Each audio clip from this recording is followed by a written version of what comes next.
քաղաքացիական պայմանագիր կուսակցությունը իրավունք չունի խոսալ ստից եւ կեղծիկից, որովհետեւ քաղաքացիական պայմանագիրը հանձինս Նիկոլ Փաշինյանի արդեն շատ երկար տարիներ հանդիսանում են ստի եւ կեղծիկի մարմնավորում եւ մեր ամբողջ հասարակությունը դրա մասին շատ լավ գիտի։ Այդ մարդիկ ուղղակի ոչ մի բարոյական իրավունք չունեն։ Մենք հիմա շատ կոնկրետ հարց ենք բարձրաձայնում, որը ոչ միայն վերաբերվում է մեզ եւ քաղաքացիական պայմանագիր կուսակցությունը, սա վերաբերվում է մեր ամբողջ ժողովրդին, սա վերաբերվում է ամբողջ Հայաստանին, որովհետեւ նայեք, բացի նրանից, որ այս մարդիկ Ադրբեջանը ներխուժել է Հայաստանի սուվերեն տարածք, դիրքեր են դրել, նաև նրանք ամրաշինական աշխատանքներ են կատարել։ Դա տեղի է ունեցել 2025 թվականին, հուլիսի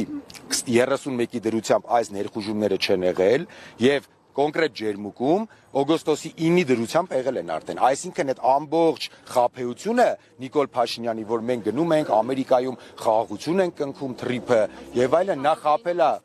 Դες համաձայնագիր ստորագրումը չեն կապում, մենք կապում ենք, սա զիջումներ են, սա հերթական ներխուժումն է Ադրբեջանի։ Նիկոլ Փաշինյանը սա գաղտնի է պահել ոչ միայն հայ հասարակությունից, այլև ամերիկացիներից։ Սուրեն Պապիկյանը կարող է ինչքան ուզում է հերքել, բայց Սուրեն Պապիկյանը չի կարող ներկայացնել ոչ մի փաստ, որը հերքում է մեր փաստերին։ Հիմա ինքը սենց օդի մեջ, այսպես ասած, լրագրողներ, խոսում է, ասում է դե տես բան չի եղել, չի եղել, մենք էլ ասում ենք շատ լավ, դուք ասում եք չի եղել, մենք էլ ձեզ ներկայացնում ենք կոորդինատները,